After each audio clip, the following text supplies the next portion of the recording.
Constantine number 7, written by Ray Fawkes, art by Zyman Kudransky. So, last issue we had a whole big thing where the group of the Cold Flame, the Cult of the Cold Flame, was able to take all of Constantine's stuff. So we open up in this issue. Constantine was also dead at the time. We open in this issue with Constantine coming back to life. He makes his way back to his home, which is of course underneath a pet shop, and he's like, yep, nope, something clearly went through here. All these animals are dead, everything's quiet, but I don't care about that. Where's my stuff? And as he gets back into the back room, he sees everything is gone. So we cut back to Switzerland, which is where the Cult of the Cold Flame is, and we see Mr. E is like, yep, we've got it all. We've got all of his little trinkets. They're not interfering anymore, so we can see all of our targets across the globe, and we can put our plan into motion. So at that point, Sargon shows up, and Tanarak as well is like, yeah, no, Tanarak's gonna take care of the extraction ritual. So I'm gonna go visit the targets, and you can stay here and do whatever. And Mr. E is like, no. I'm going to visit all the things, all of our targets. You get to stay here and do whatever. And she claims, now you promised me that I'd get to kill Zatanna. And he's like, yeah, I'll leave Zatanna for you. I don't care about Zatanna. But regardless, you get to stay here for now. So we see in Australia, there's this woman who is giving like tarot card readings. Mr. E comes to visit her, and she's like, oh, I'm not in that life anymore. And he's like, oh, yeah, no, you rejected the invitation of the Cult of the Cold Flame forever ago. But I'm just going to take your power now. And he uses his ability to take her magical soul right out of her, killing her. And it's apparent now at this point that the entire thing they're doing is they are taking all of the other mystics, basically all of the magic in the world, and killing them so that they can be the only ones and have total control over magic. So at that point, Constantine realizes like the awfulness of what's truly happened. He hears Miss Dottie, the one who runs the pet shop, behind him, and he is like, oh geez, yeah, she probably saw a lot. So he goes in and he's like, Miss Dottie, how you doing? And she's like, oh, there was a magician here. He's like, right, I need to run a little spell on you just to make sure you're all right here.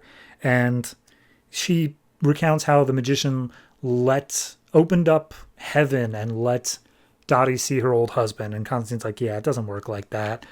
So we cut to Italy, and Mr. E comes across some guy named Stragone, and Stragone's like, yes, I was approached by the Cold Flame before, but I don't do that anymore, and I rejected their call, so be gone with ye. I will never pay what you need. You will pay in the next world. And he's like, oh, you don't understand. I'm calling that now, as he sends Stragone into the next world. So at that point, Tanarak starts his ritual of extraction. He speaks in a bunch of tongues or whatever. He has all of Constantine's trinkets in front of him, and whatever ritual he does pulls all of the magic out of it. And we see across the world all of the different people who might be involved in this sort of stuff see this beam of light of magic just jetting across. Felix Faust is terrified at the idea. The Spectre sees it, and he's like, that might involve me soon enough. Down in hell, we have Etrigan see it, and he's like, oh, hey, that's hilarious. That's going to cause so many problems up on Earth. And Papa Midnight in New York realizes, oh, Constantine, this is probably all your fault. So back where Constantine is dealing with Miss Dottie, Sargon shows up. And Sargon's like, hey, Constantine, you messed up. All it took was the one mistake, and it's done for you. And she explains like the whole plan to him. Says like, yep, we're destroying all your trinkets. We're taking out the magical stuff. Mr. E is hunting down all the stray mages. So, yep, everything's done.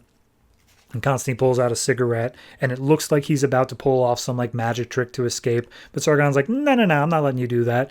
And so she basically locks him down, holds him in place. And she's like, my father had the Ruby of Life. It gave us control over all of the elements, and now I am so much more powerful than that. I literally control the world, and I am just holding you in place with barely like a tenth of my power. And at that point, she says, like, I mean, I'll just read it straight out here. She says that she used to have dreams of Constantine being killed by her, that she was strangling Constantine. And she asked her father, what did that mean? And he said that when the time comes, it meant that I would decide your fate. And so she walks up to Constantine, kisses him, and Constantine's like, I'm sorry, what? And she said, let's go, and teleports Constantine out. So we get one more thing of mystery. In England, he approaches this mother with a child, and mother's basically like, look, I know why you're here.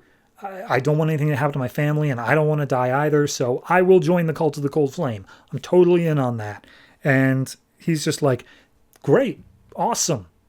That's not what the deal is anymore. And he sends the daughter upstairs, and it seems like he's going to kill her regardless. Also, this woman says that she is Julia Everhart, and she used to be a lover of Constantine. So then we cut over to Constantine and Sargon.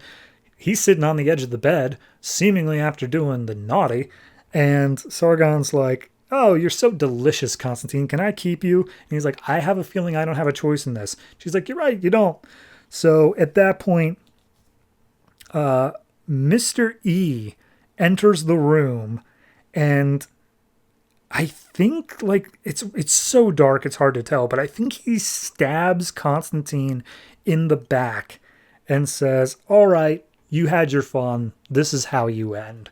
So yeah, there's a lot.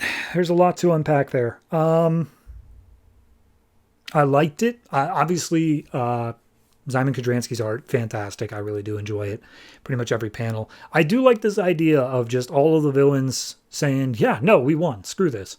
Like, we managed to get one over on them. And it doesn't seem like there is really a way out for Constantine here. I know this isn't a Forever Evil tie-in, but eventually it will be. I wonder how much of this is going to lead just directly into that, of basically taking Constantine down a peg, saying, no, you don't have your trinkets and toys anymore. You barely have any magic either. You're stuck back at like level 1. So I'm interested, to say the very least. Total score-wise, I don't think I can really give it above a 7.5. I'll give it a 7.5, and a lot of that is art that bumps it up that extra half point. But it's an interesting issue. I don't feel like it's really necessary. I don't feel like it's doing a lot to forward the story, but it's just nice to take a little breather and say, yeah, no, Constantine's not always in charge. Here's what happens when the villains get one over on him. So 7.5. We'll see what continues next issue.